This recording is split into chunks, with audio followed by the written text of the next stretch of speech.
آپ جانتے ہیں کہ حضرت بابا فرید گنج شکر رحمۃ اللہ تعالی علیہ کی ماں آپ کے مصلے کے نیچے شکر کی پڑیاں رکھ دیتی ہے۔ چونکہ بیٹا شکر سے پیار کرتا تھا تو کہا کہ بیٹے نماز پڑھا کرو، شکر ملے گی۔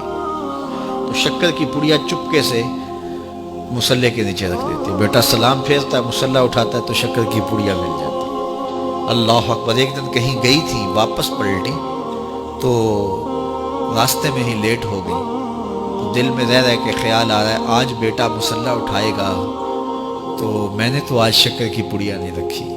پھر ماں جھولی پھیلا کے راستے میں دعا کرتی ہے، مالک فرید کی ماں کی محبت کی لاج رکھ لینا۔ اس نے یہ ایک طریقہ، ایک حکمت، ایک ہیلا کیا ہے اپنے بچے کو نمازی بنانے کا۔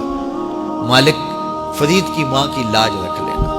واپس جب گھر پلٹی تو بچہ نماز پڑھ چکا تھا۔ آتے ہی پہلا سوال کیا، بیٹے نماز پڑھ لی ہے؟ تو بیٹے نے کہا ہاں امی نماز تو پڑھ لی، لیکن کے بعد ماں کا دل دھڑکنے لگا کہ لیکن کے آگے یہ نہ ہو کہ آج مجھے شکر کی پڑیاں نہیں ملی۔ کہا لیکن، تو ماں کا دل دھڑک رہا ہے۔ کہا کیا بیٹا؟ کہا لیکن ماں آج جو شکر کی پڑیاں ملی ہے نا اس کا مزہ ہی کوئی اور تھا، اس کا لطف ہی کوئی اور تھا۔ کہا پہلے فرید کی ماں دیتی رہی، اب فرید کا رب دے رہا ہے۔ اللہ اکبر۔ اور امام غزالی نے لکھا ہے کہ ہر عمل پہلے ریا ہوتا ہے، پھر عادت بنتی ہے، پھر عبادت بنتی ہے۔ ہم پہلے دن ہی کسی کو ولی دیکھنا چاہتے ہیں، ایسا نہیں ہوتا۔ پہلے عمل ریا ہوتا ہے، پھر آہستہ آہستہ عادت بنتی ہے، اس کے بعد پھر عبادت بنتی ہے۔ تو پہلے اس کے مصلے کے نیچے پڑیاں رکھ دیتی ہیں ماں۔ کیا آج کی ماں بیٹے کے مصلے نیچے چاکلیٹ نہیں رکھ سکتی؟ آج کی ماں اس کو نمازی بنانے کے لیے کوئی اس کو لالچ نہیں دے سکتی، کوئی ذریعہ اختیار نہیں کر سکتی؟ بابا فرید کی ماں، آج کی مائیں تو ماشاءاللہ بڑی پڑھی لکھی ہیں۔ اللہ اکبر۔ وہ تو سادہ دور تھا، لیکن سادہ مزاج ماں اپنے بیٹے کو ولی دیکھنا چاہتی ہے۔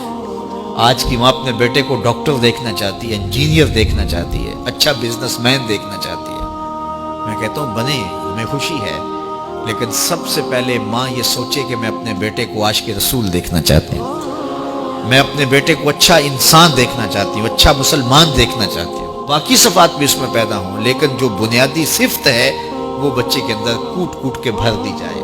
تو مائیں اپنے بچوں کی اچھی تربیت کی ضامن ہوتی ہے۔ اقبال کہتا ہے تو نہ دانی کے سوزے کے راتے تو دیگر گوں کر تقدیر عمر۔